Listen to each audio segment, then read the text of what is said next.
Halo, assalamualaikum warahmatullahi wabarakatuh. Anak-anak kelas 11, hari ini yaitu pelajarannya farmakologi. Kita akan membahas tentang sistem pencernaan. Oke, siapkan pulpennya. Bisa dicatat apa yang Pak Indra sampaikan. Apa itu sistem pencernaan? Sistem pencernaan adalah sistem yang terdiri dari saluran pencernaan yang bermula dari mulut hingga ke dubur serta kelenjar yang terlibat dalam pencernaan seperti pankreas dan hati. Jadi sistem pencernaan itu sistem yang terdiri dari saluran pencernaan yang dimulai dari mulut sampai ke anus. Itu pengertiannya. Kemudian di dalam sistem pencernaan itu terjadi beberapa proses, yaitu ada 5 proses. Ya, silakan dicatat. Yang pertama yaitu ingesti, yang kedua pencernaan mekanik, ketiga pencernaan kimiawi, keempat penyerapan, yang kelima penyingkiran. Ingesti itu dimulai dari mulut saat kita makan, kemudian mekanik itu terjadi di lambung, kemudian kimiawi itu terjadi di dalam usus, ya, terjadi usus oleh enzim-enzim. Kemudian penyerapan itu terjadi penyerapan nutrisi yang kita makan. Selanjutnya yaitu penyingkiran atau pembuangan sampah yang tidak diperlukan oleh tubuh. Oke. Perhatikan urut-urutan sistem saluran pencernaan. Yang pertama yaitu mulut, yang kedua mulut, kemudian ke lambung, ya, ke lambung kita, lambung di sini, ya. Lambung, kemudian ke pankreas, kemudian ke hati, kemudian ke usus halus, ya. Kemudian usus besar, usus buntu, umbai cacing, rektum, yang terakhir yaitu anus, ya. Jadi itu dimulai dari atas sampai ke bawah. Kalau kalian melihat gambarnya itu ada di sini, ya. Ya, ini dari mulut sampai ke anus. Itu adalah sistem pencernaan kita. Oke, sekarang kita bahas fungsi masing-masing. Fungsi masing-masing dari organ-organ tersebut. Yang pertama yaitu mulut dan gigi dari awal. Ini fungsinya untuk pencernaan mekanik, untuk mengunyah makanan. Pertama kali yang dilakukan adalah di mulut atau gigi. Jadi fungsinya yaitu untuk proses mengunyah makanan. Makanan yang bagus adalah makanan yang dikunyah dengan baik, ya. Maka nasihat dari kesehatan dan juga agama untuk mengunyah makanan sampai lembut, minimal 20-30 kunyahan. Kita mulai dari mulut.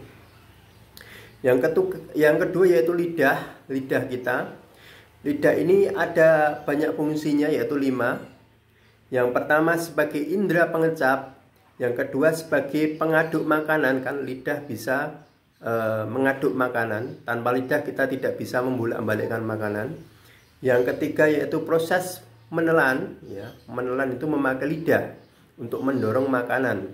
Kemudian membersihkan mulut, yang terakhir yaitu membantu bersuara. Orang yang lidahnya tidak sempurna tidak akan bisa bersuara dengan baik, ya. Itu fungsi dari lidah. Selanjutnya yaitu lambung. Di dalam lambung makanan dicerna secara kimiawi dari lambung sampai usus nanti, ya. Dari lambung, maka dalam pencernaan di dalam lambung itu makanan diproses secara kimiawi, dihancurkan dengan enzim-enzim yang ada di lambung, ya. Itu fungsi lambung. Maka di dalam lambung itu ada enzim-enzim yang berperan untuk menghancurkan makanan, dan juga ada enzim-enzim yang membunuh mikroorganisme ketika ada makanan yang ikut tertelan oleh tubuh kita. Itu sudah menjadi termasuk pelindungan dari dalam tubuh kita. Oke, pankreas. Pankreas mempunyai 2 fungsi utama, yaitu menghasilkan enzim pencernaan serta menghasilkan beberapa hormon penting seperti insulin. Anda tahu insulin itu untuk mengubah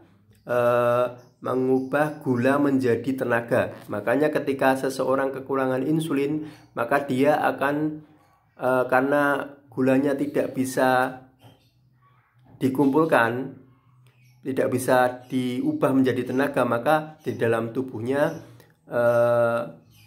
tertumpuk gula, maka menjadi penyakit gula. Kemudian hati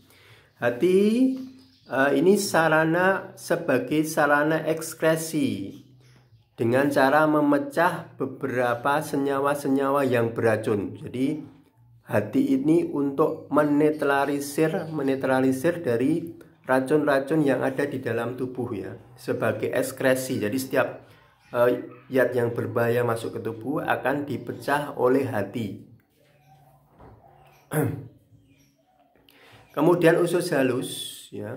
Usus halus ini untuk penyerapan vitamin dan mineral yang ada di dalam tubuh ya.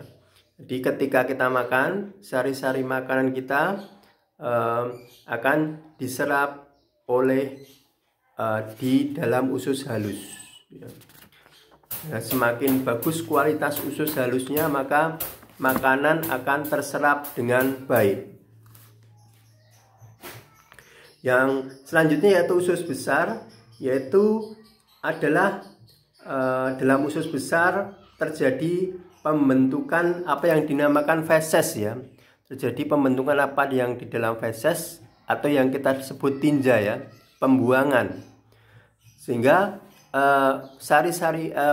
makanan-makanan yang telah hilang sari makanannya kemudian diolah di usus besar untuk dijadikan tinja untuk dibuang. Oke. Kemudian yang terakhir yaitu anus. Anus itu berfungsi untuk pembuangan dari setiap makanan yang telah diserap di usus halus kemudian dibuang di anus. Oke, demikian anak-anak, silakan dirangkum sendiri, ditambah pengetahuan di Google atau bisa baca di buku ini, kemudian kerjakan di Google Class. Terima kasih. Akhirul kalam. Wassalamualaikum warahmatullahi wabarakatuh.